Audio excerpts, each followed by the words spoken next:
Okay, so we are going to look at topic number 3. We are going to look at topic number 3, that is cost estimation.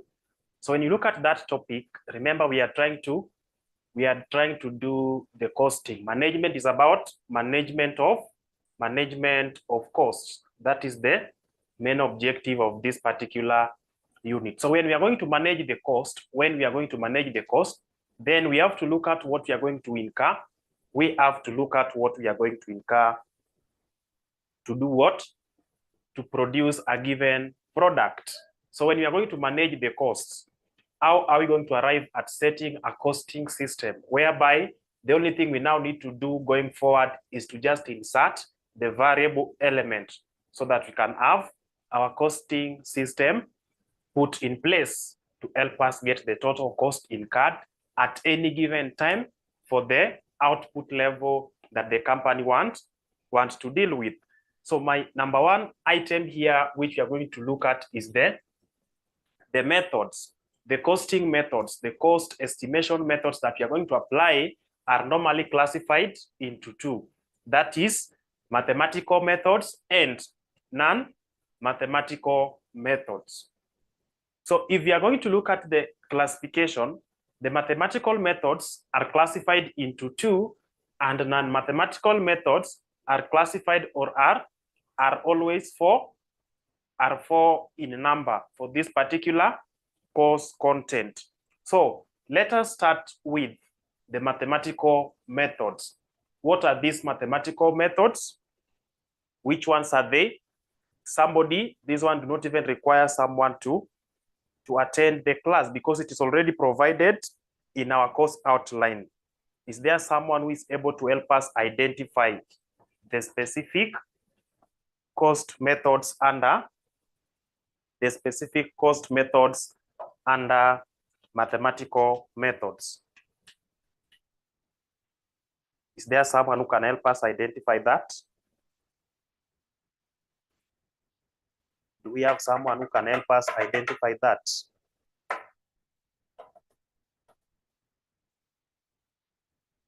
Yes, somebody?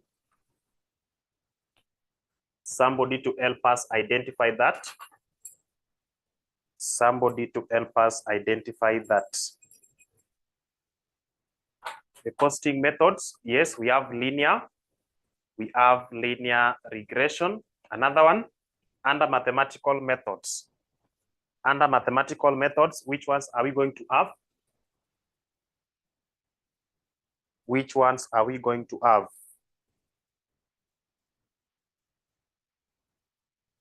Another method under mathematical method.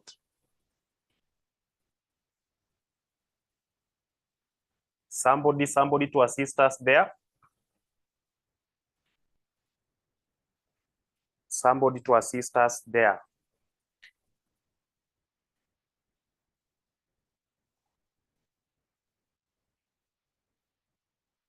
Number 2, or what you can do, just mention all of them, then we are going to classify them into mathematical and non-mathematical method.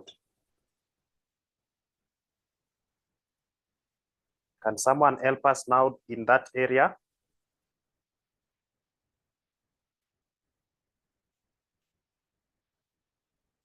Can someone now help us in that area?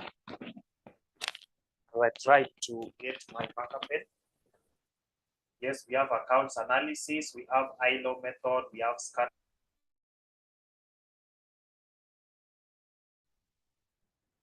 Okay, so let's now classify them. Mathematical methods and non-mathematical methods. Let's now classify them there. Let's now classify them there. One of the non-mathematical methods which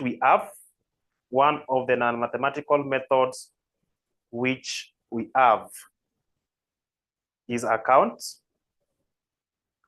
analysis. So the mathematical method is scattered graph method.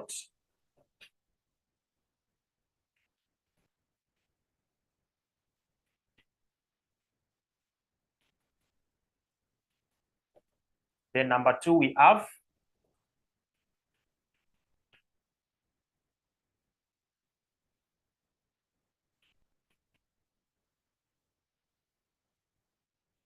or we call it ordinary.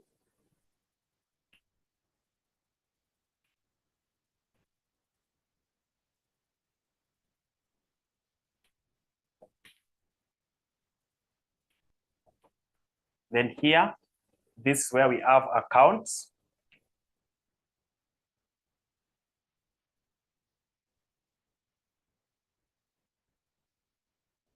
This is where we have I.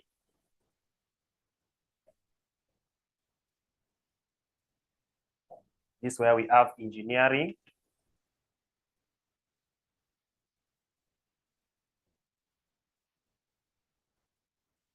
That's where we have engineering methods. So do we have any other that is remaining? Do we have any other method that is remaining there?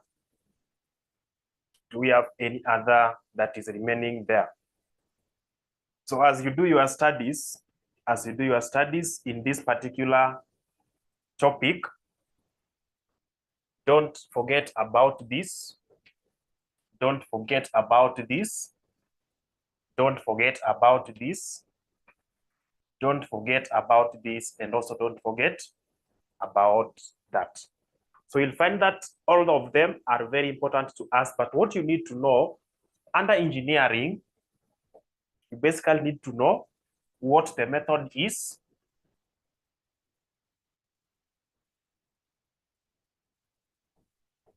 application, or how do we use it?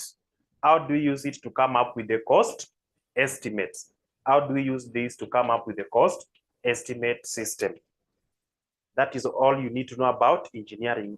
Advantages and disadvantages or limitations also are basic things that you need to know about engineering methods.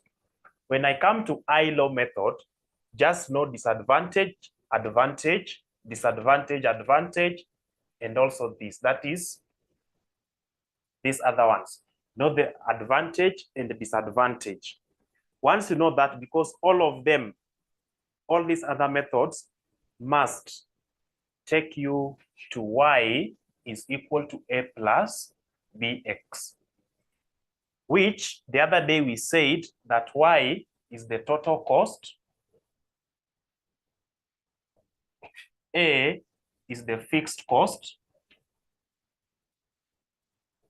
and b is the variable cost per unit. Then we get to x, which is now the independent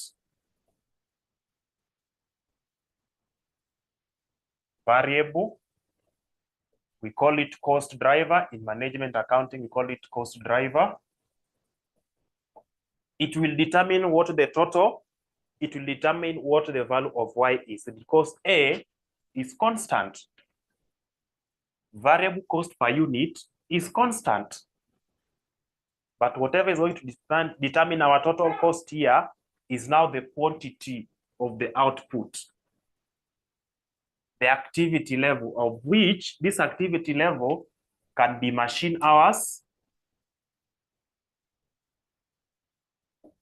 can be labor hours, can be units produced,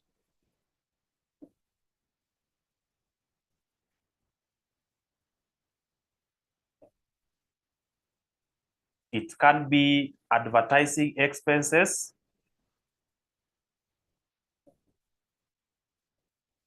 it can be marketing expenses. So maybe the higher the marketing expenses, the higher the total cost being incurred. It means the total cost is dependent on the fixed and also the variable component of those costs, which is also dependent on a given element. So that is what we need to know. That is what we need to know. It is only engineering method that will not take you to this part. It has several procedures that is not covered under management accounting for the intermediate level. So what you need to know is basically its application, advantage, and limitation.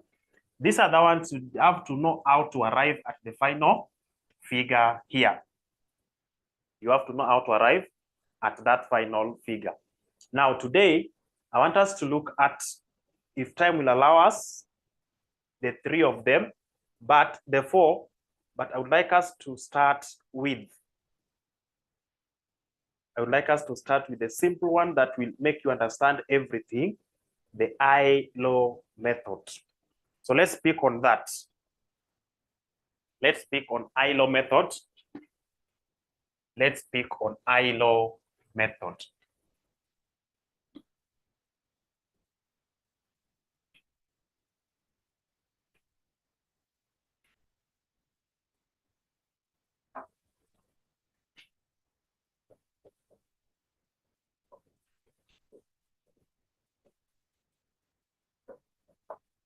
At the end of it, you have to get or arrive at this. That is what you'll be arriving at. So what we also need to know, as I've mentioned, that y is the total cost, or it is the dependent variable. We have a constant or the coefficients here, a and b. Then x is now the cost driver. It is the independent variable. So when you are dealing with this kind of data set, you'll be given the items here in 2 columns, which you can refer to. Let's say we just look at the past papers there. If I can get any data set to show you that, it will be okay if I get any data set representing the same. Maybe you can access the past papers. So let me just have September 2021.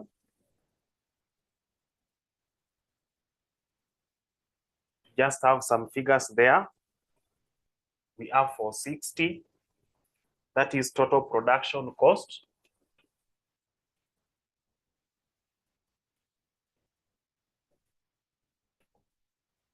And then we have level of activity.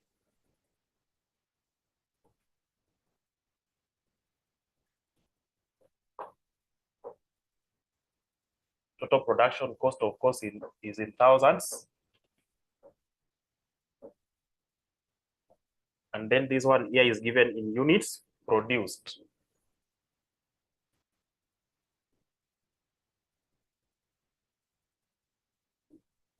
So that is what we have there.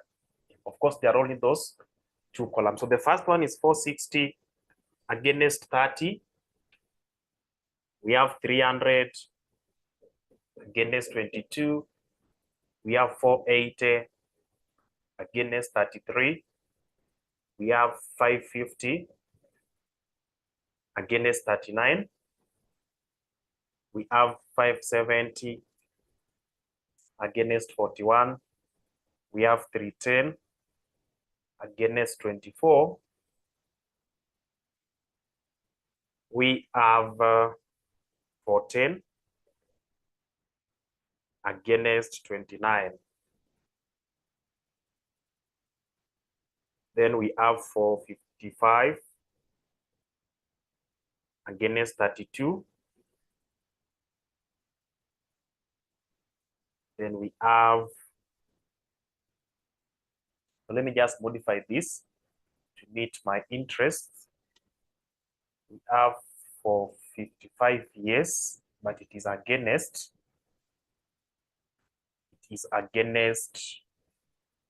53. Let's just have something of that kind. That is what is given.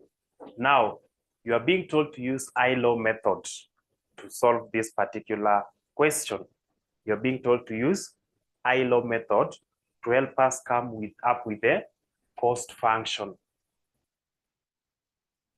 So if that is given, if that kind of information is given, you first of all have to convert the titles, the column titles here, to either Y or X. We have to convert them to either Y or X. So can someone help us identify? What column are we going to change to Y and which other column are we going to change to X? And maybe give a reason if possible. Which one are we going to have as y? Which one are we going to have as y? Remember, we said y is now the dependent variable and x is the independent variable. Now, if you look at this data set, we are told that this is the total production cost and then the level of activity in bracket units produced. So between total production cost and activity level or units produced, what are we going to have as the determinant of each other? Do I use the total production cost to get units produced, or I use units produced to arrive at the total production cost? What are we going to have as y? Let's pick it from that point. What will be our y? What will be our y? Somebody to guide us. What will be our y? What will be our y?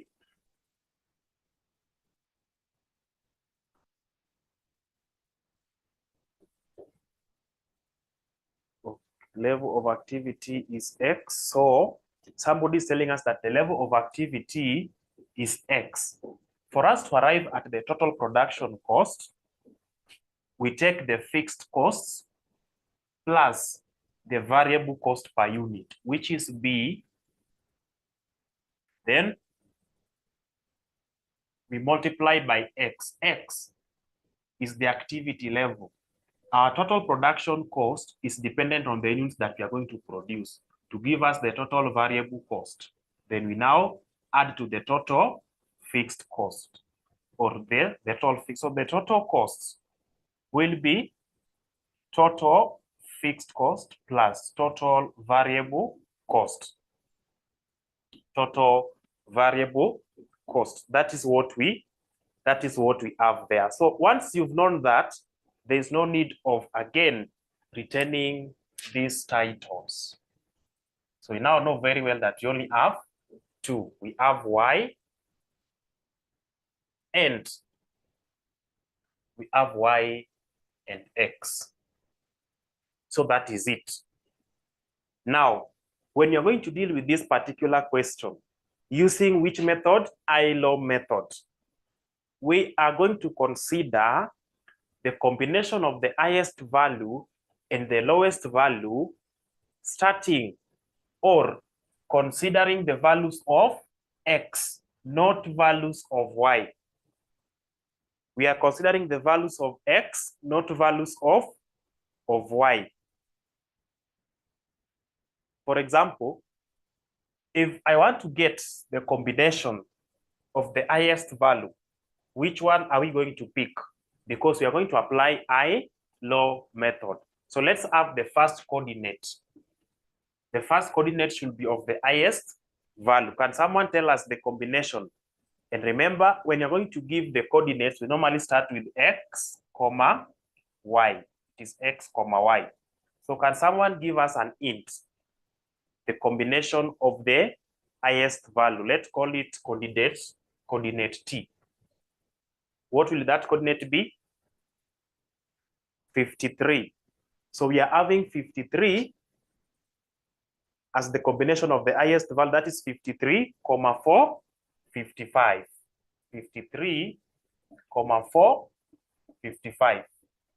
Okay. Can someone give us the combination of the lowest value? Combination of the lowest value?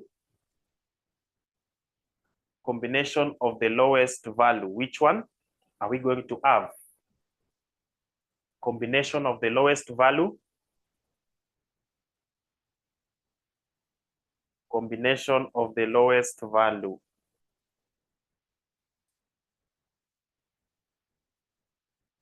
$22, 300.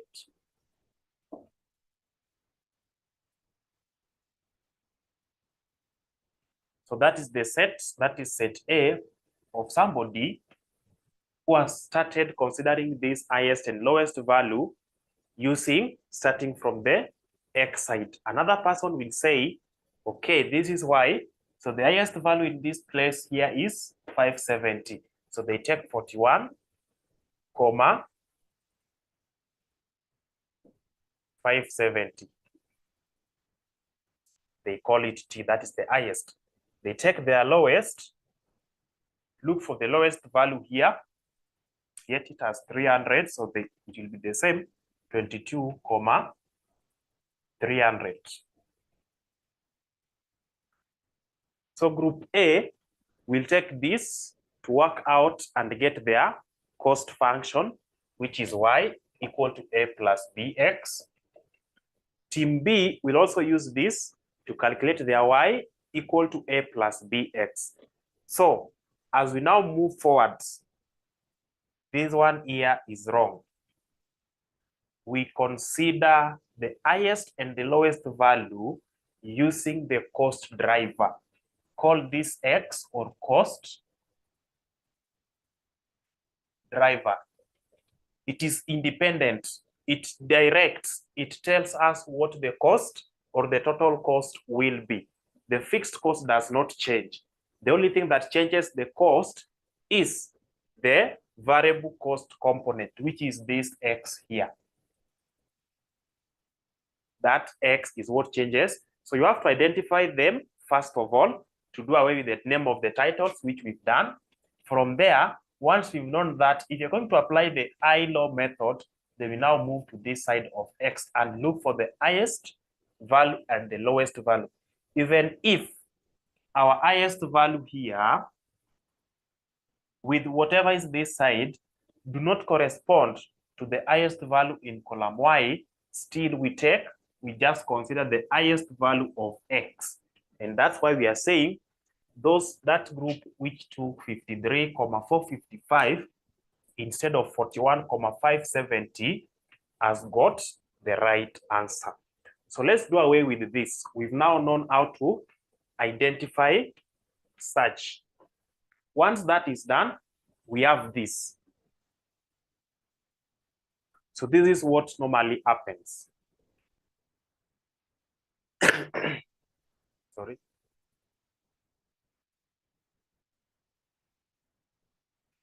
You can be having a graph or a chart here. So here we have the production cost. Then here we have unit produced. Then you do your plotting. So you've done the plotting.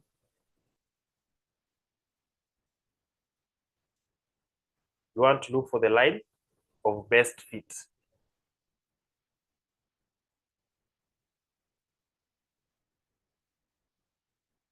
Then you say this one here appears to be the line of best fit. So the total production cost against units produced is this one here. That is the curve, which is equal to y equal to a plus bx. This is what we are looking for, this unknown. So how do we normally get the items of that particular curve? We apply now the gradient. We have to do the formula of getting the slope. And the slope of this particular curve, that is dy. Then we have dx, will give us the gradient or the slope of that curve. And what is that slope?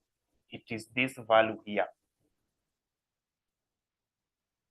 The slope of our curve is the value of b.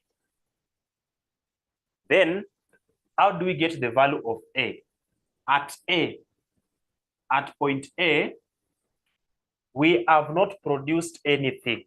It is fixed. We have not produced anything. And if you've not produced anything, the units produced is going to be 0. Even if this value of B is 20,000 times 0 will be 0. So when production cost, total production cost is equal to the total fixed cost, at that particular point, we've not produced anything. And what is that particular point? It is here. This is the point of getting the value of A. This is the point of getting the value of A. How do we call this particular point? When it is going to cross the y-axis, when it crosses the y-axis, the point at which it crosses the y-axis, the point at which it crosses the y-axis, the point at which it crosses the y-axis is what we call y-intercept. So here is what we have as y-intercept. Y-intercept x is equal to 0. Here, this is the origin of x. So when x is 0, what do we have as already captured value of y? So maybe we have 50, we have 100, 150, 200, 250. Here is 0, 10, 20, 30, 40, 50, 60, 70. So at this point, the y-intercept, when x is equal to 0, that value of y becomes our fixed cost. So this is the concept of what we call scattered graph method. It is going to help us understand what you're going to do under 𝐼-LO method. Once that is done, the coordinates I was referring to, we can assume or we can take these two to be those coordinates. So at this point here, we have T. So we have M. At that point, we have M. And at this point here, we have T. So those are the two coordinates we were referring to. And we've said for us to get the slope of this particular curve, which we said is the value of B, it is dy dx, change in y divided by change in x. How do we get change in y? The highest value of y at this point here, remember T is 53,455. M is 22,300. So we want to get change in y. Change in y is the highest value of y here minus the lowest value of y, which is going to be 455 minus 300. We divide by change in x, which is 53 minus 22.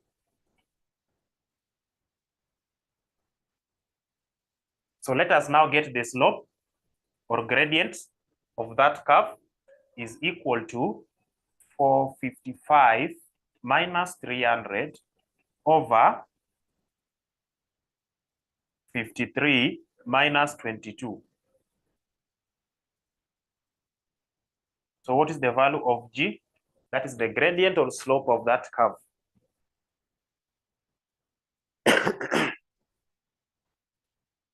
And remember, our gradient or the slope of the curve is the value of B.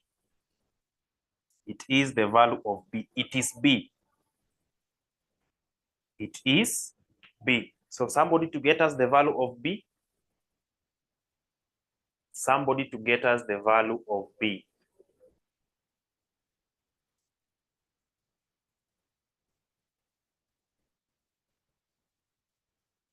Someone to get us the value of B.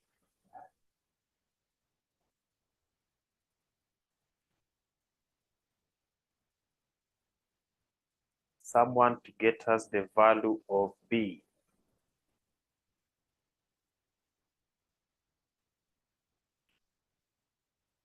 So the value of B is 5. The value of B is equivalent to 5.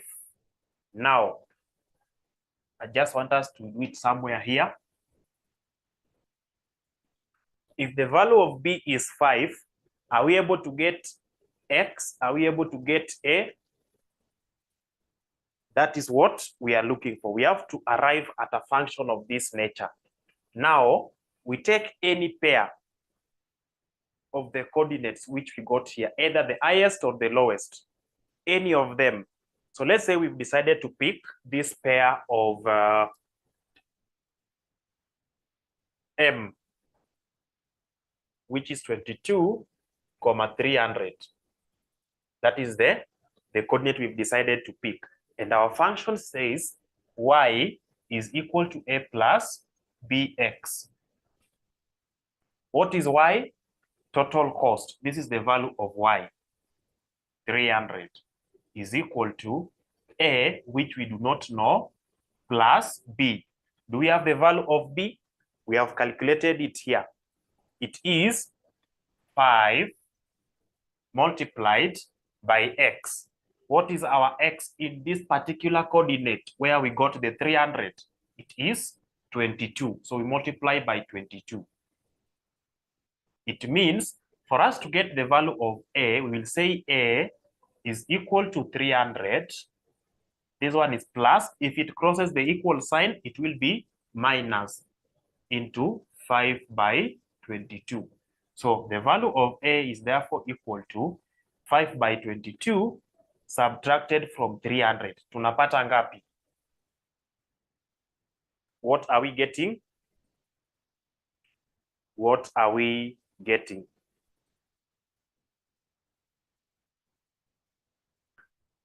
What are we getting? I'm being told that it is 100 and it is 190. It is 190. So once we get the value of a and b, it means we can now get our function. So our cost function y is equal to a, which is 190, plus bx. So what is b? It is 5x.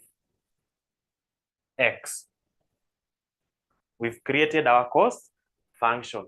So if this was for the month of January, February, March, April, May, June, July, August, then you are being told in the month of September, we do not know the cost. The only thing we know that units produced in that particular month is or was 32.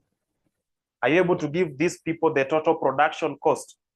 Now that we've created cost estimate function, are we able to use our created cost estimate function to arrive at the total production cost? The only thing they have given us is the units produced. For us to get the total cost, that is y, we are going to have the fixed cost, which do not depend on any unit produced, plus the variable cost per unit, which is 5, I multiply by the unit produced in that particular month, which is 32. So I take 5 by 32, I add it to the fixed cost. What will be my total production cost for the month of September? What will be my total production cost for the month of September? 350.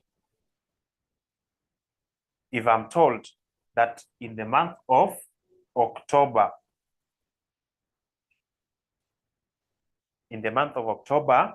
my total units produced reduced from 32 to 17. It reduced from 32 to 17. What will be our production cost in that particular month? What will be our production cost? What will be our production cost? Somebody to guide us there. 275.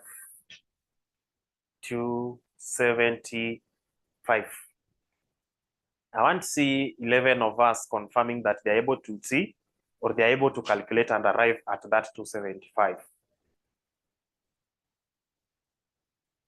I want to see somebody confirming, at least 10 people to confirm that they have been able to calculate the 275. Yes, so they have simply taken y equal to 190 plus the units produced, which is 17, they multiply by variable cost per unit. Then if you do all that working, you are going to get to 75.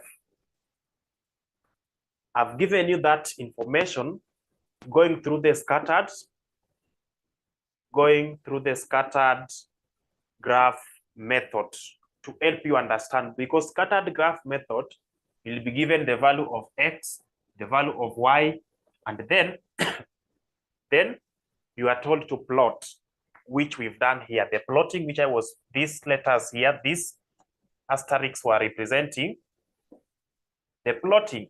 And then once you've done the plotting, you choose the line of best fit, which I have done. After doing that, we now identify the gradient, because for this particular function to be complete, we only need two things. We only need the value of A and the value of B. The value of A, we say, is the y-intercept. At y-intercept, x is equal to 0. When it crosses the y-axis, x will be 0. That is the fixed cost. Even if they have not produced any unit, they already incurred some cost. Of course, as we progress to the subsequent topics, we'll be understanding these types of fixed cost, which we are going to have here. You've rented a given house to do your production.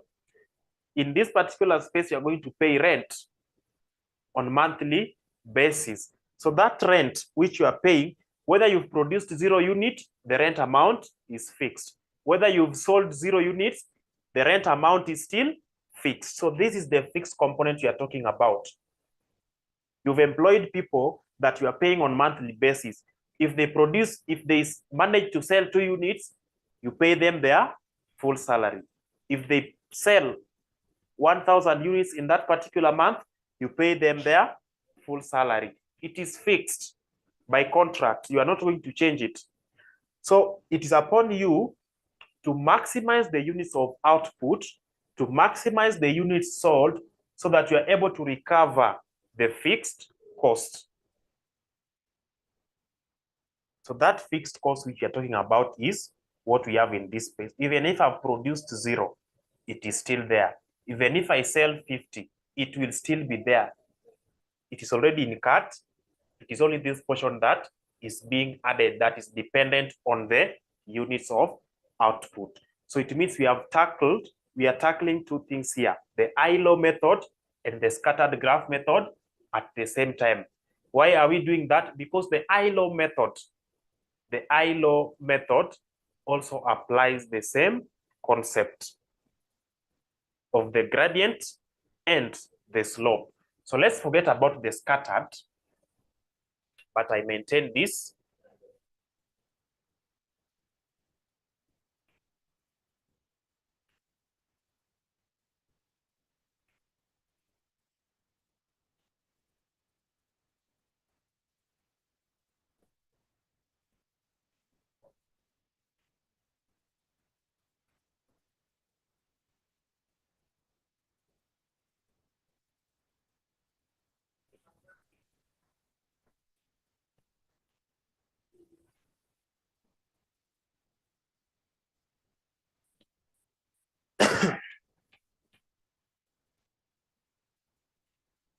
So this is what we add. We've identified the high and the low figures. We have them here. We have to take the 2 sets, the highest and the lowest, which we have here. Then what are we going to do? We are going to apply the formula of identifying or getting the value of B, which we said is equivalent to change in Y over change in X. Change in Y, we take the highest value of Y, which is 4, 55 minus the lowest 300 over the highest value of x, 53, minus 22. If I apply that, I'm going to get the value of b, which you told me is equivalent to 5. Once we have 5 here, we come to our question. Y is equal to a plus bx. B is 5, x. We take any pair, either this or this one here. So let's pick this one this time round. I think we picked M, so let's pick T. Let's pick T. So Y here for T is 455.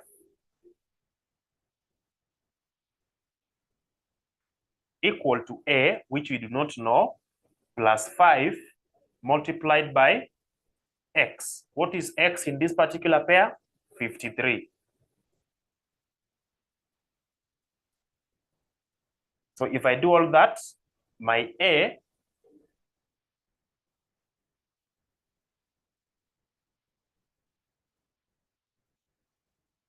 minus 5 by 53. So what will I have? 5 by 53?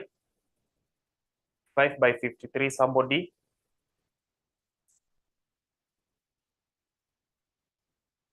Five by 53, 265. So we have 265. So let's get the value of A. What is the value of A? 455 minus 263, 190. It's taking us back to 190. So once we have A and B, that is the only thing we were lacking in this function. So our Y is equal to A, which is 190, plus bx. B is 5, x.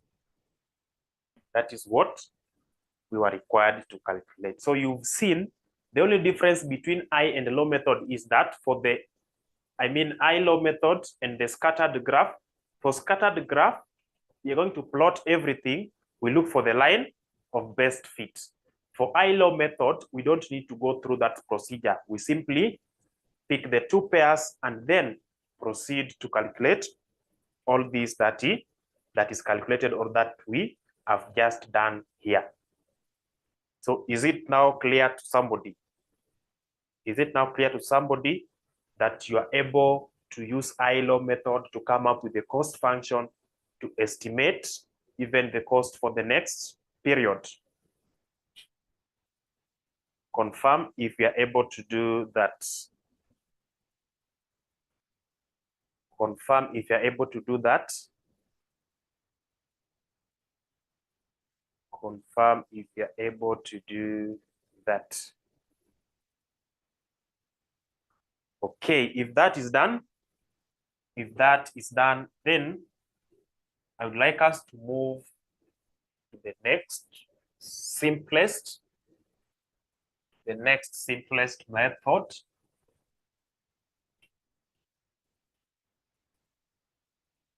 Let us move to the next simplest method, which is called accounts.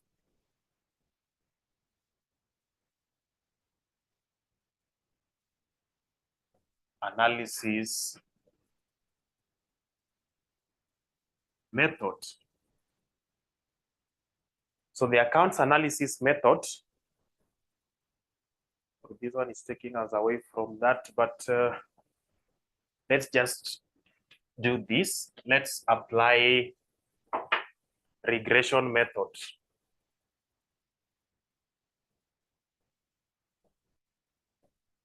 Regression method, it will still put us within that bracket of identifying the value of y and x. I think regression method will be okay. So regression method, linear regression method, we can call it linear, ordinary regression methods, Ordinary regression method is also another name of that. Ordinary least square method, simple regression. So we can even call it ordinary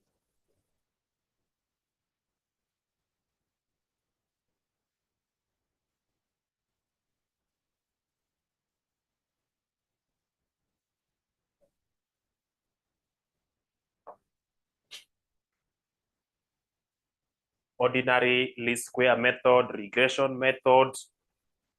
So in exams or maybe in class, we've learned about linear regression method. In exams, the examiner is telling you, use ordinary least square method to come up with cost estimate function. So you'll be wondering which method is this? From which topic are they testing this question?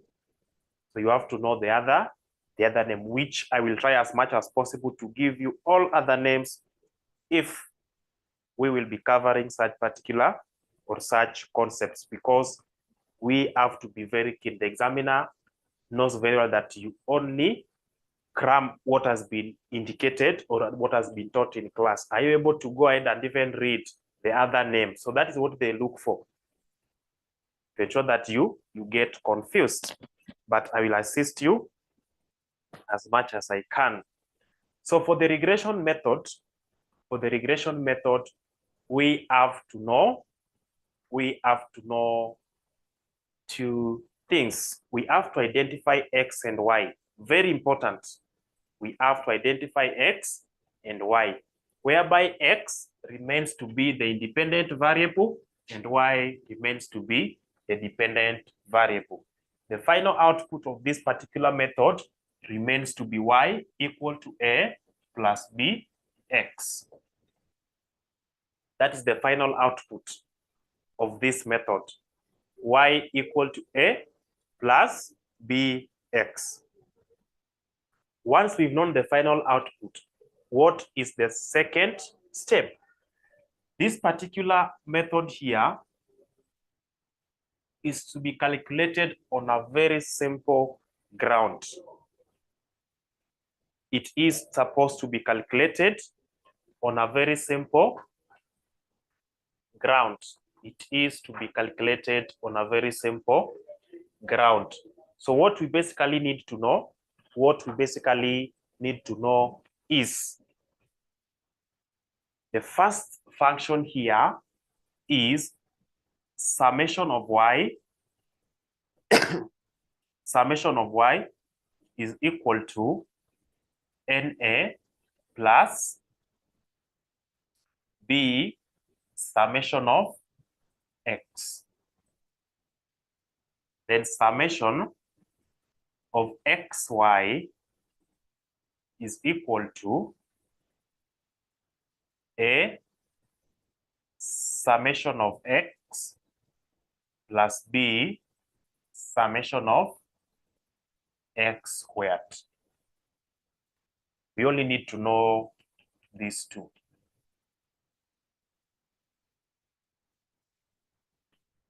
So once you have that, we have formed a function which is now going to be solved using several methods. Remember, if you did QA, or if you did management accounting, you can recall the methods of solving simultaneous equations. 1, using elimination method. 2, you can use substitute method or even apply matrix method. You can also solve the same by use of a graph. My advice to you in this particular question, remember, just applying that will help you to get the value of A and B. Don't go the matrix way. Of course, you'll get the answer, but our main interest here will be to save on time and have sufficient time to do everything. Let us not go the matrix way. Let us use the substitution or elimination method. Substitution or elimination method will help you to solve this within the shortest time possible. That's number one. Number two, we can also apply calculator. We can apply our calculator to help us get these values directly without taking a lot of time. So once this is done, it is this function, this is the original function that is normally being condensed to give us the value of B directly, to give us the value of A directly. So what are we going to do? Let's move first to get the value of B. How do we get B? So let's make B the subject of the formula in both cases. So our B, here we are going to say B summation of X is equal to summation of Y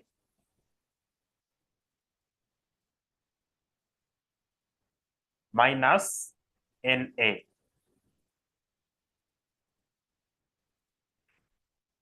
We divide both sides by summation of X, summation of X, summation of X.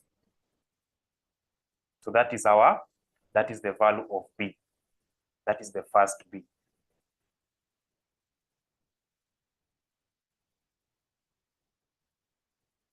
Then we have summation of X. Then also make B the subject of the formula here.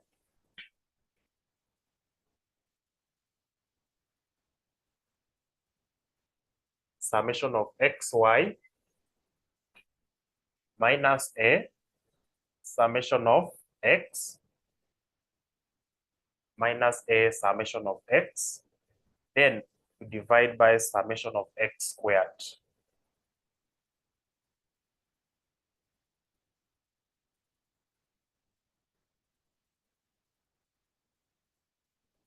So we have B, and B is equal to B. So it means summation of Y minus NA divided by summation of X is equal to summation of XY minus A summation of X divided by summation of X squared. So when we now bring this summation of Y minus NA, we have summation of X squared is equal to summation of X into summation of XY minus A summation of X. That is what we have. So if you look at it, you will be able to see we've eliminated B. We now remain with A, which we are looking for in these particular functions. So let's make A. Let's divide this and make A to B together. So we are going to have summation of X squared summation of Y minus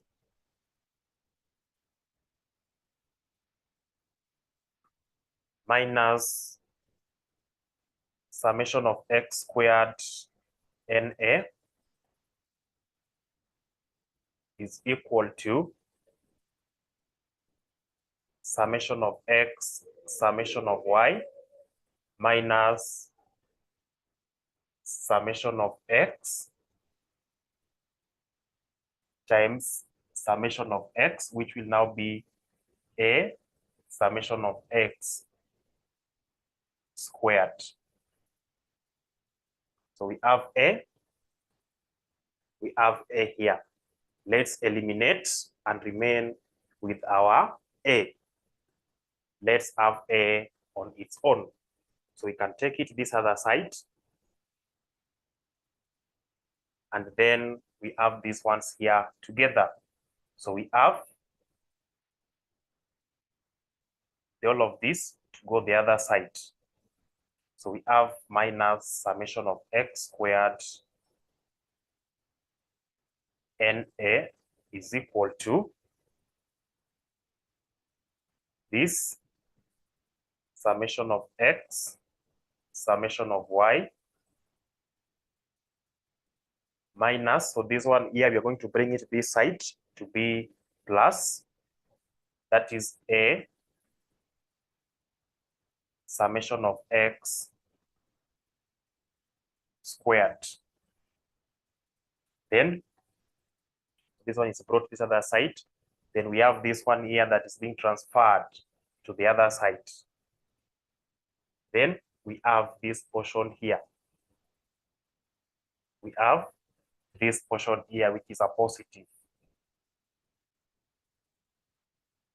Which one are we taking? This one here. So plus summation of x squared summation of y. That is what we have. That is what we have. Then we are now going to divide to get our A. So A into bracket summation of x squared minus n summation of x squared. That is what we have, which we're supposed to take to this side. So summation of x squared minus n summation of x squared. So that is what we have there. What is the value of A? What is the value of A? What is the value of A? So we now have this taken away. We now look for the items that will cancel out. So here we have summation of x squared. It is a negative and also a negative here. So you'll be able to see this one here being eliminated. The negative is eliminated. And then we have summation of x, summation of y, minus summation of y. Then we divide by summation of x squared. What is this? It is summation of x and then summation of x. So this one here eliminates this. So what are we remaining with? Summation of y minus summation of y divide by summation of x minus n. That is what we have there. That is what we have there. Now, if we look at it, that is if we go the B way, that is what we have as the value of A. Sorry. If we now go the A way, we want to eliminate A. We want to get A first. What are we going to do? What are we going to do? So we simply come to this part here.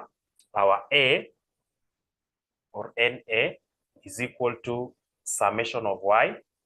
This one crosses the sign to be minus B summation of x minus B summation of x. For us to get A alone, we divide both sides by n. We divide both sides by n. So the another formula of arriving at A. This one here is without using B. We have eliminated B. This other one here needs us to calculate B first. So as you can see, we've now simplified A to basically mean summation of Y minus B summation of X over N. Then how do we calculate B now? B is equal to N summation of N summation of X minus summation of X summation of Y minus summation of X, Y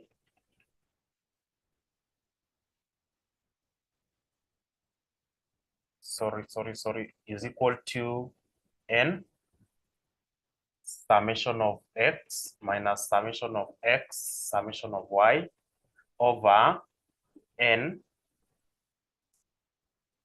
summation of X squared minus summation of X, close the bracket, and square. That is what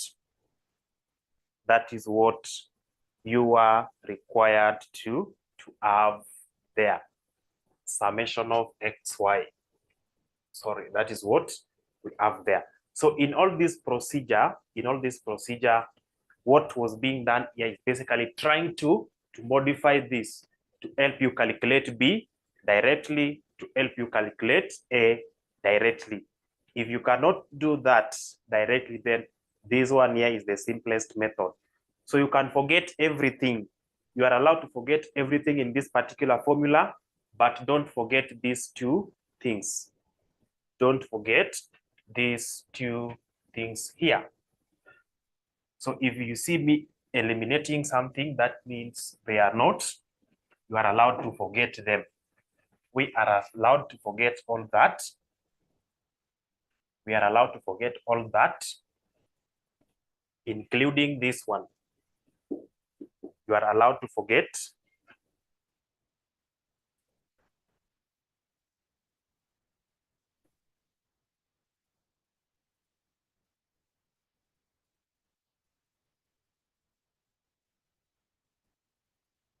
You are allowed to forget everything, but don't forget these two. If these two are well taken care of, that's good. Then if you are conversant with this, then just have this one here in place, because once you know this, you'll be able to get A directly. Once you know this, you'll be able to get B directly. But as you can see, B is already here. So you cannot get A before you get B. But you can calculate B before arriving at A. That's number one. Number two, there's a very big difference between X squared and this X bracket squared. Are we together? This X squared is the items in column X.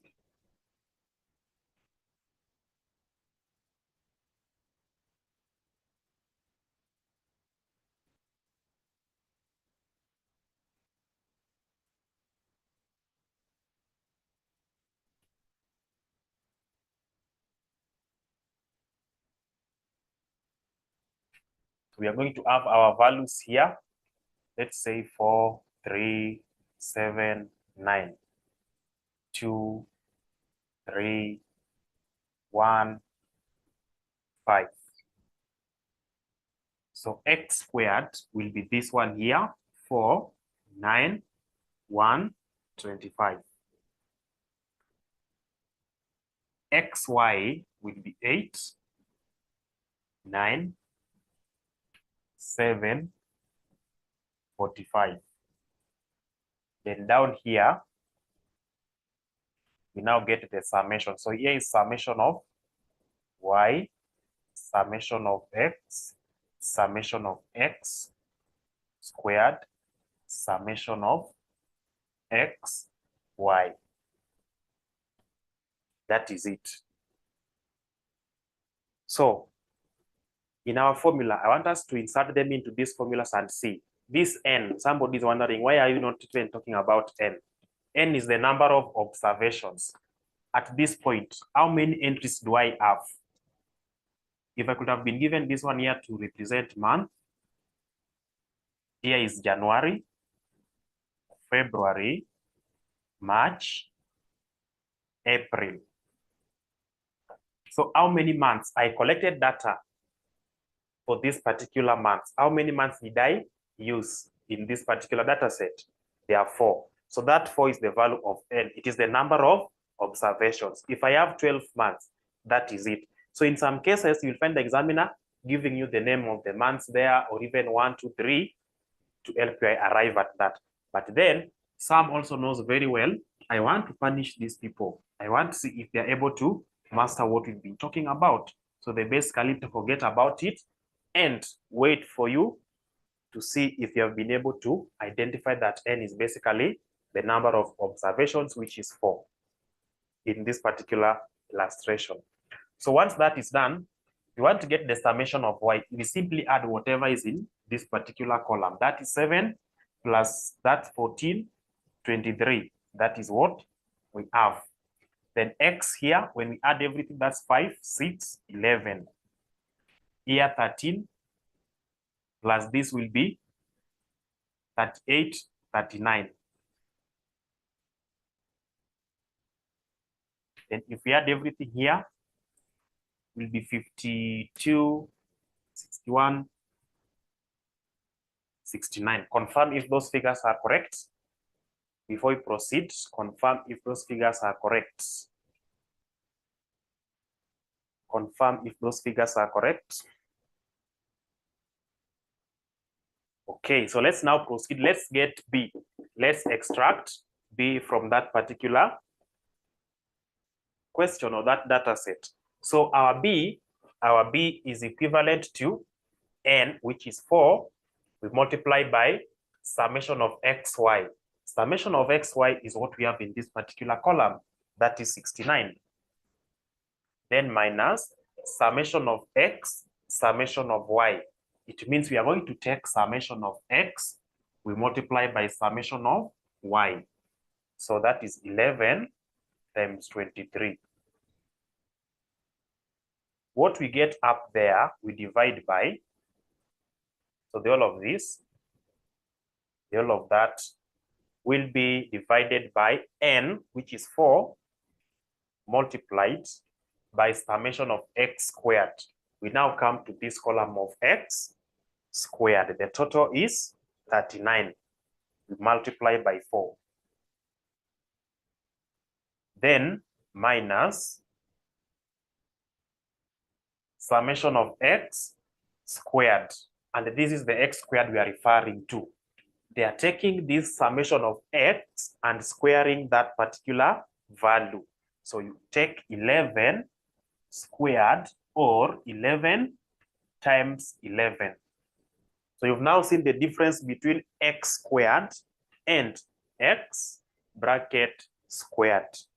Because if you don't get that as from today, you may end up missing all these marks all the way to your paper.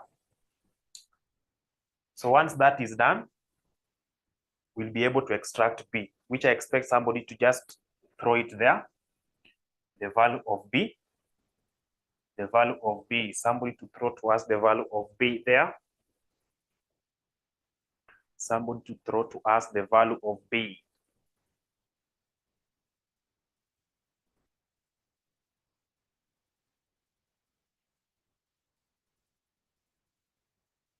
The value of B, somebody.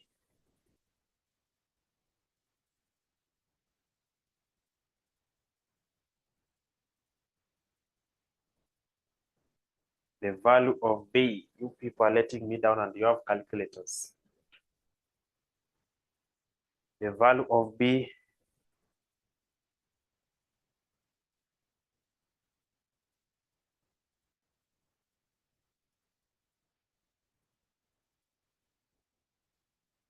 is 0.66. 0.66. Okay, so I'm told here is 0.66. The second person can confirm that 0.6. Give me to 4 decimal places, 0.6571. For this one here, at least 4 decimal places.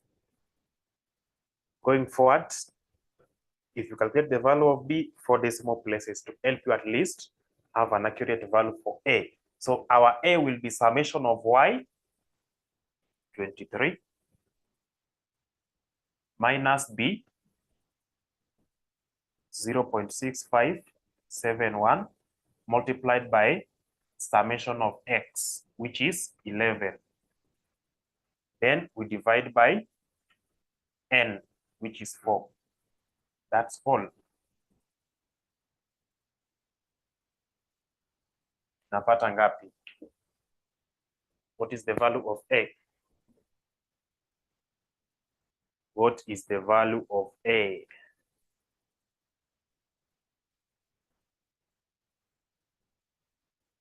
Value of A.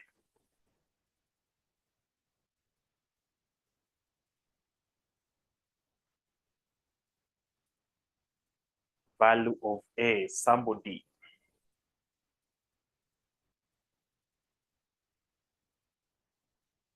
Value of A inatushinda hapa. The way you have the value of B, multiply by 11 times -1, add this, divide by 4. Simple. 3.9428. So once we have the value of A, we can now go ahead and get our cost function. Y is equal to A, which is 3.9428 plus B, X. Our B is here, 0.6571 X. That's the function. So if you are told to estimate the total cost that will be incurred in the month of May, if the value of X here is 7, you simply come here and replace X by 7 to get the value of Y. That's all. Now, that is when we apply the simplified, this one here, which we've said, if you don't understand this simplified, you will try to cram it, but you are not able to do it perfectly. But this one here is simple and you've understood what it represents. Don't worry. Don't worry. We simply come here. We simply come here and say, because this is what we understand, summation of Y is 23. Summation of Y is 23 is equal to NA. Our N is 4, but A we do not have. So we have 4A plus BX. B,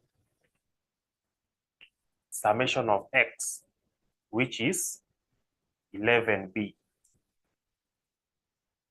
Then come to this other side, summation of XY. Summation of XY, there we have 69, is equal to AX. A, summation of X, which is 11, A plus B, summation of X squared, 39, 39B. We have two simultaneous equations. We can solve using elimination, matrix, or substitution, or even drawing a graph. Now, very simple. Make one of them to be common or equal. Either I multiply by a number to make the value that I will be getting for A or B equal to the value of A or B down here. So I can take this, multiply by 11, I take this, multiply by 4. Then have a new equation down there to make A equal to A. So that I have 44A, I have 44A. When I subtract the two, I'm going to have 0. So that I only remain with one unknown. That is option A. Option B, I simply come here and say, okay, make 4A the subject of the formula. So I have 4A, or make A. So my 4A is equal to 23 minus 11B. So divide by 4, divide by 4, divide by 4. So my A is equal to 23 divided by 4 minus 11 over 4B. Anytime I am going to get anything that has got A, I replace with this entire thing. So the first thing that I'm able to see here is, now I come to this second question and say 69 is equal to 11A. And what is my A? This is my A. So the whole of this multiply by 11 over 1. The whole of that multiply by 11 over 1. So 23 by 11 itakuwa ngapi? 23 by 11, 23 by 11, somebody.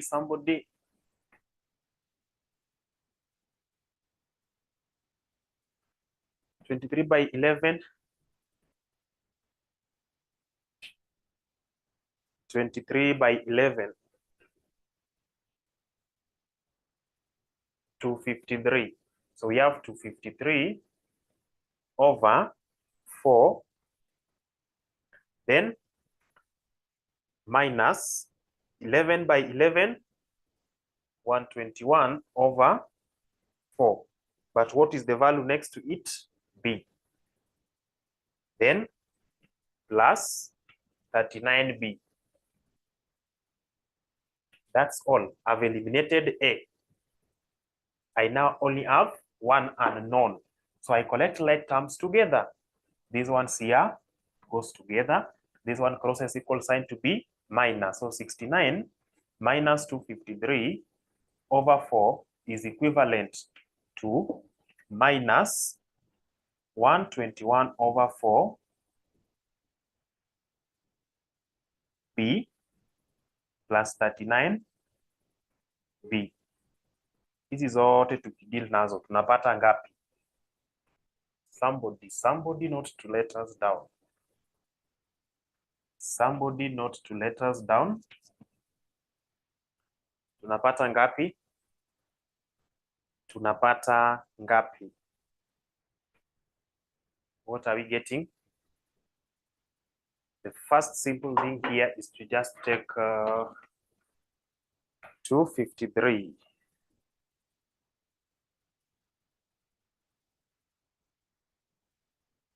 I'll have 5.75. So you'll confirm to me if you are getting that. Then this other side,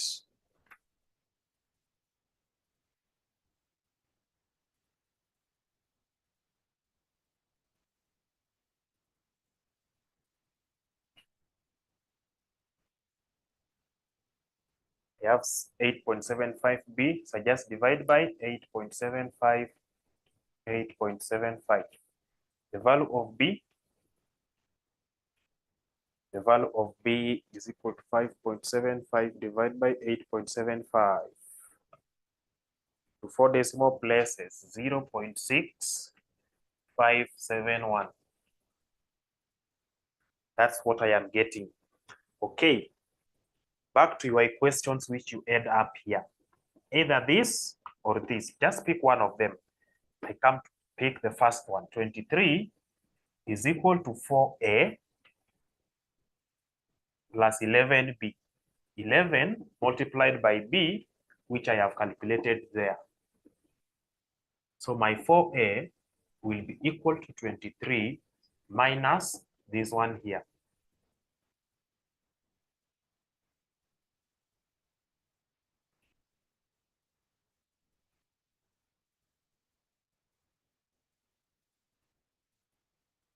So my 4A is equivalent to, my 4A is equivalent to 15.7714. When I divide both sides by 4, I'm getting A as 3.9429. hiyo kitu iko sawa? Si hiyo kitu iko sawa? Confirm that. So you are able to see that this one here is just as a result of rounding off, but we are able to see that we are arriving at the same answer.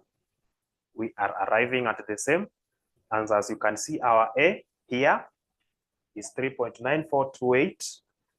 This one here is just a difference of 1 due to rounding off, which has been affected by the dependent value of B here.